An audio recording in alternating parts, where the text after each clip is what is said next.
Jadi Nah, ini kan menarik juga, terberat Pak. bisa-bisa PTDH. Ya, Terberat PTDH ya.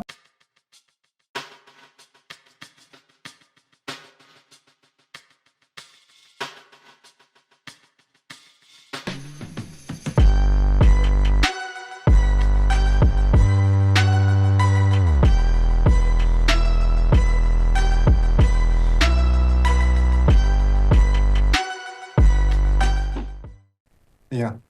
Kalau saya melihat dalam suatu penyidikan itu kan harus ada surat perintah penyidikan atau biasa disebut SPDP.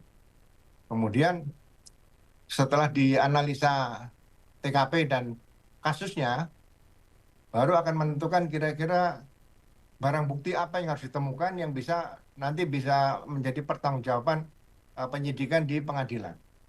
Nah, pada saat sudah dimulai penyidikan, peran Ibtu Rudiana ini kan tidak dalam gabungan sebagai tim penyidik. Dia di bidang narkotika. Memang anak-anak putranya beliau jadi korban. Tapi pada saat uh, Liga Akbar sebagai kawan Eki putranya Pak Rudi dihubungi oleh bapaknya almarhum bapaknya Eki almarhum, diajak ke penyidik atau penyidik membantu dengan tujuan hanya menentukan apakah helm, jaket, dan sepeda motor milik Eki almarhum. Padahal untuk menunjukkan itu kan sebetulnya cukup bapaknya saja bisa karena mengajak Eki, ngajak si Liga Akbar. Ini aneh satu nih, ya kan? Jadi kemudian dia membawa Liga Akbar ke penyidik. Ada nggak surat panggilan, surat perintah membawa, menghadapkan pada penyidik? Ini kan harus ada, walaupun beliau seorang perwira juga, tapi bukan terlibat dalam tim penyidikan tersebut. Nah, keanehan-keanehan ini yang bagi saya perlu didalami. Ada apa sebenarnya dia mengajak Liga Akbar untuk memberikan kesaksian yang akhirnya berkembang menjadi kesaksian yang tidak benar, ya kan? Kalau seseorang melakukan perbuatan kemudian memberikan keterangan tidak benar, ya itu berarti di pengadilan bisa dikenakan memberikan keterangan palsu. Tapi kalau seseorang dipaksa memberikan keterangan tidak benar, padahal dia memang tidak tahu permasalahan itu, apakah bisa dikatakan dia memberikan keterangan palsu? Nah, sumber keterangan palsu ini harus dibuktikan dari siapa gitu aja. Artinya secara apa prosedural ini ada yang janggal karena satu Ibtu Rudiana bukan penyidik dan kemudian juga akhirnya turut mempengaruhi kesaksian dari Liga Akbar itu sendiri.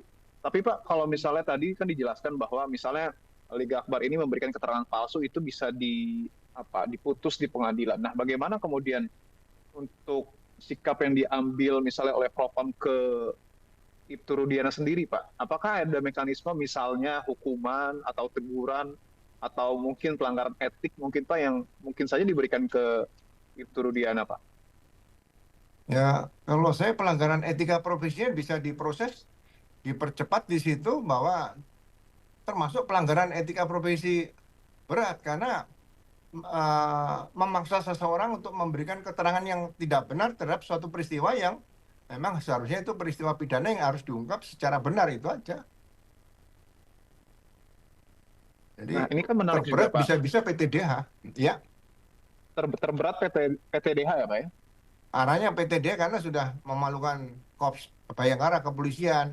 Ini kan profesi kepolisian jadi rusak hanya gara-gara seperti ini.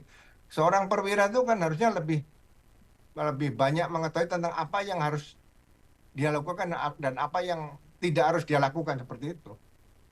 Hmm. Baik, ini kan menarik Pak. Mungkin ada yang secara umum mungkin melihat kenapa pada akhirnya Ibtu Rudiana turun tangan mungkin karena Ibtu Rudiana ini bapaknya dari Eki. Tetapi juga kan kalau dilihat dari jabatannya mengemban soal narkotika pada saat kejadian pembunuhan, ada juga yang mengaitkan dengan misalnya pengungkapan kasus narkoba. Itu kira-kira motif dari Ibtu Rudiana terlalu mengintervensi terlalu jauh bisa ke arah sana nggak sih Pak? Apa Bapak melihatnya gimana? Ya, kalau saya dari awal saya selalu katakan dalam suatu peristiwa tindak pidana seperti korbannya Vina dan Eki ini, analisa kriminal para penyidik di Polresta atau Polres Cirebon ini harus benar-benar dikeluarkan semua. Ada beberapa eh, analisa. Analisa pertama misalnya apakah korbannya memang murni Vina, kemudian Eki terbawa di situ, atau kemudian analisa kedua kemungkinan Eki menjadi sasaran utama, Vina terbawa. Nah, analisa ketiga ini mungkin perkelahian antara remaja atau geng motor. Nah, yang keempat kemungkinan ya anak muda kan berkaitan dengan narkoba seperti itu. Ini bisa dikaitkan juga dengan narkoba. Yang kelima, apakah sudah pernah ada kasus-kasus geng motor yang membunuh, menganiaya atau sampai memperkosa di Cirebon saja? Karena Cirebon ini kotanya kecil, jadi membuktikan untuk mengenali seseorang ini tidak terlalu sulit gitu loh. Makanya saya bilang jangan dibawa ke arah menyangkut seorang pejabat tinggi dan sebagainya. Alat buktinya saja yang harus dibuktikan di situ, bahwa itu alat bukti yang harus dibuktikan nanti di depan sidang pengadilan. Itu aja. Artinya sebenarnya kalau misalnya dilihat dari sejumlah kemungkinan analisa tadi, kemudian juga dilihat dari skop Cirebon sendiri yang relatif kecil, sebenarnya ini kan kasus sederhana, Pak. Tapi Pak Ugro sendiri melihatnya kenapa jadi rumit banget ya, Pak ya? Ya, Berdasarkan sejak pengalaman dari Bapak gitu awal. melihatnya. Ya, sejak dari awal, kalau polisi punya naluri bayangkara, naluri penegak hukum, naluri penyidik yang kuat sebagai insan Polri, ya kan, sesuai Tribrata dan Catur Prasetya, posisi korban seperti itu, kecelakaan lalu lintas, ada saksi di TKP menyatakan sempat melihat celananya melorot ke bawah. Apakah itu kecelakaan lalu lintas murni? Dari situ saja sudah bisa dipastikan. Ini pasti ada pidana. Posisi korban tidak rapi dan sebagainya, ini kan pasti ada pidana. Jadi tidak boleh ada seseorang siapapun termasuk keluarga yang menghalangi kalau polisi menghendaki otopsi dilaksanakan saat itu juga. Kenapa setelah 3 hari dimakamkan baru diotopsi? Kan itu juga hal-hal yang perlu diungkap oleh internal, oleh Propam gitu aja. Apakah apakah Ibtu Rudiana bisa mempengaruhi seluruh anggota Polres? Kalau bisa ya memang perlu didalami lagi. Siapa sih Ibtu Rudiana sebetulnya, gitu aja. Artinya Pak Ugro melihat pemeriksaan terhadap Ibtu Rudiana ini cukup penting untuk setidaknya melihat benang merah dari kasus ini ya, Pak ya? Ya, saya melihat seperti itu karena dia sebagai seorang polisi, seorang perwira, seorang petugas di reserse, ya kan, kemudian anaknya jadi korban, seperti ini kok diam saja gitu loh. Si Akbar waktu diberikan keterangan harus mengatakan bahwa dia mengetahui kejadian.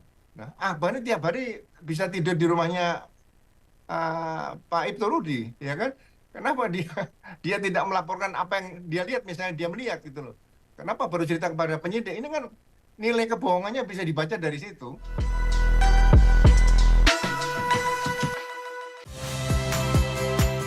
Saya Niluh Puspa. Saksikan program-program Kompas TV melalui siaran digital, pay TV, dan media streaming lainnya.